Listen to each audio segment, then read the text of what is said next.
Rio de Janeiro é efervescente, 1950, melhor época do mundo, Rio de Janeiro, né? 50. Em 1958 nós fomos campeões do mundo pela primeira vez. Nós construímos Brasília, uma metrópole fantástica.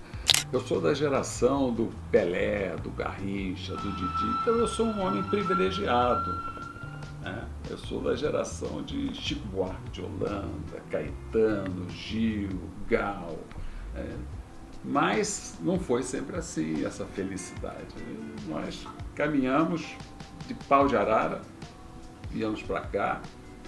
Eu gosto muito do presidente Lula. O presidente Lula tem uma história parecida com a minha e é um dos homens mais vitoriosos do Brasil. E é um homem que tem essa sensibilidade com o pobre, com quem tem fome. Por isso foi bom ele voltar. Então minha mãe e minha tia, sempre trabalhando na costura, costuravam para manter nós quatro. Foi onde eu tive assim, a minha formação mais adequada, mais arrojada, mais exigente, né? E assumir responsabilidade. Casei, tive 4 filhos maravilhosos, né? São os meus tesouros, eles são os meus tesouros. Eu não tenho bens.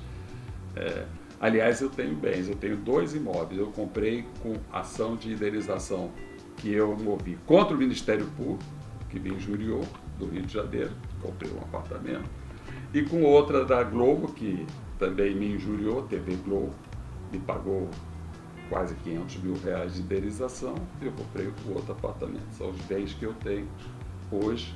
Né? Não poderia comprar com o subsídio, com o salário que eu ganho do tribunal. Isso é só para manter a minha vida.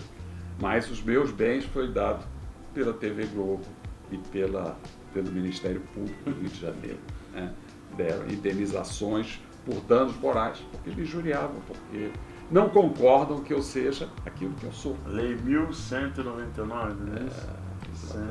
Isso foi um processo. É o inquérito. Inquérito, né? Foi um processo que eu sofri, uma ação penal, fui acusado de vender sentença. Por 50 mil. Por 50 mil, né? Eu não entendo muito, mas eu ri quando eu vi isso, que eu falei, o cara não vai vender uma sentença de 50 mil. Quiseram, além de desmoralizar ele, né, como um profissional, quiseram deixar mais... A bagatela. Mais vendido possível, né? 50 mil. Quero um vinho aqui, então será que interpretaram a sua vontade de ajudar e dar voz a quem realmente precisa como um ato vendido? Assim, o que o senhor interpreta daquelas acusações? Esse fato aí foi o seguinte: eu estava num plantão, veio um empresário de Resende, não conheço Resende, não tenho nenhuma relação com Resende, que tinha sido preso acusado de fraudar uma licitação. A lei, o que diz a lei? A lei diz o seguinte: se no crime não houve violência e se a pessoa é primária e não tem antecedentes, não pode ficar preso. Você tem que deixar a pessoa responder o processo em liberdade. Foi o que eu fiz. Cumpri a lei. Verifiquei o camarada. Você tem maus antecedentes? Não. O crime foi praticado com violência? Não. A pena é maior que 4 anos? Não. Então, substitua a prisão por medidas cautelares, vai para a rua. Foi o que eu fiz. Aí, pessoas aí que não gostam dessa minha visão garantista, garantir o que diz a lei, disseram que eu vendi a sentença. Aí compraram um delator. Chegaram para um delator, um bandido, disseram assim: você está condenado a 40 anos. Se você disser que o Ciro Darlan vendeu a sentença, assim mesmo. Estou mentindo não, tem prova disso. Imagina. Se você disser que o Ciro Darlan vendeu a sentença, a tua pena passa para 4 anos e você vai ficar em liberdade. Assim os bandidos fizeram isso. Fizeram a delação premiada sem ser, né? Colaboração, na verdade. E aí o camarada falou isso. Aliás, ele não falou isso. Ele falou assim: ouvi dizer que disseram que uma pessoa, em nome do Ciro Darlan, recebeu 50 mil reais. acho que o motorista, alguma coisa do gênero. Esses caras daí estão aí. Agora a casa caiu. Casa de papel cai. E o senhor ainda foi remunerado por esse erro deles, né? Não, esse é outro. Ah, é outro? Esse é outro imóvel que eu vou ganhar. Isso está vindo, estou preparando, meus advogados estão preparando. Isso é outro.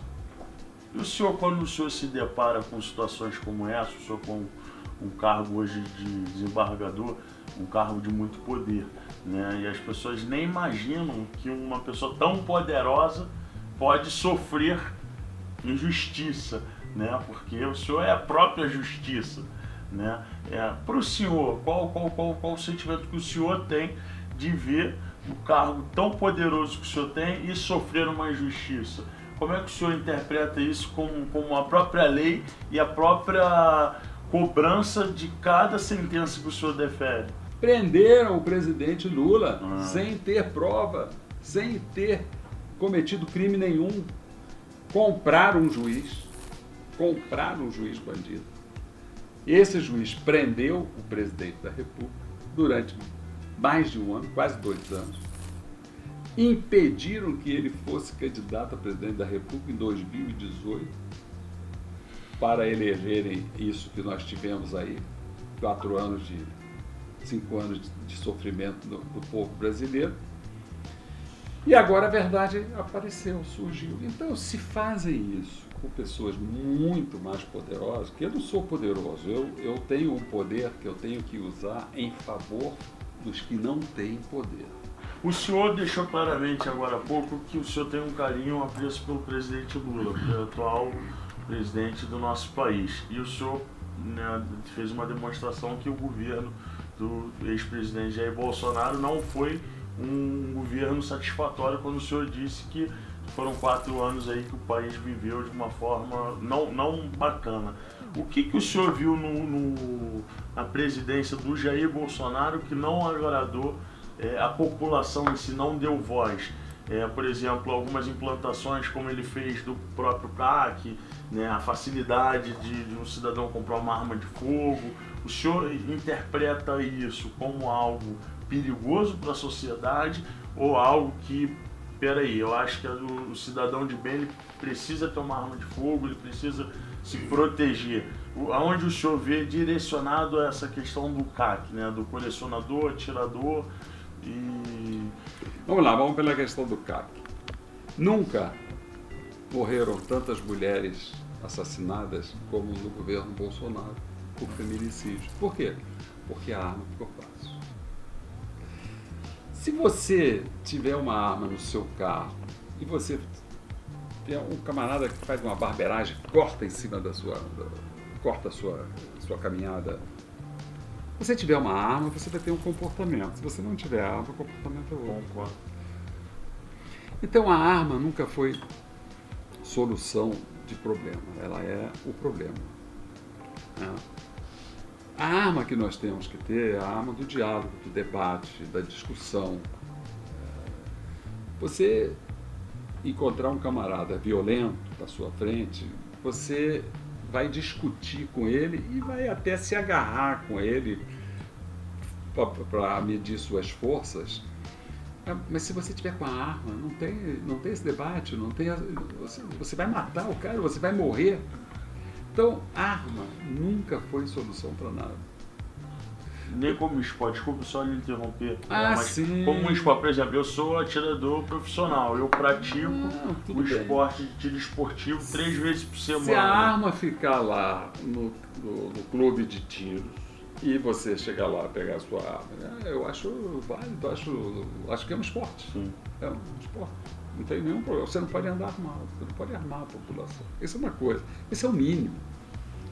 O mínimo. Você não pode considerar um camarada que diz que negro quilombola é pesado por arroba. Eu fui num quilombola em Eldorado Paulista.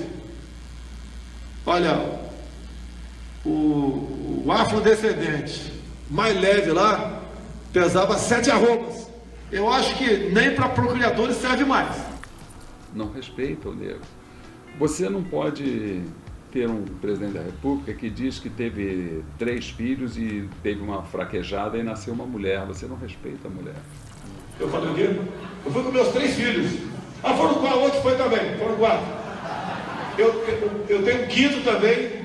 O quinto eu dei uma fraquejada, né? Foram 4 homens, a quinta deu uma fraquejada, veio uma mulher. Você não pode ter um presidente que pega uma criança no colo, bota uma arma na mão dele para ele atirar, para ele fingir que está atirando. Não respeita a criança. Isso fora o fato de que você não teve governo. Porque esse governo construiu uma escola? Não construiu uma escola. Não construiu uma universidade. Nenhuma. O cara passa 4 anos e não constrói uma escola.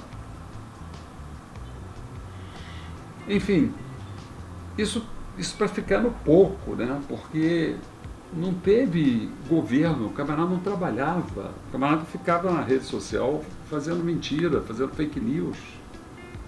Ele e os filhos dele.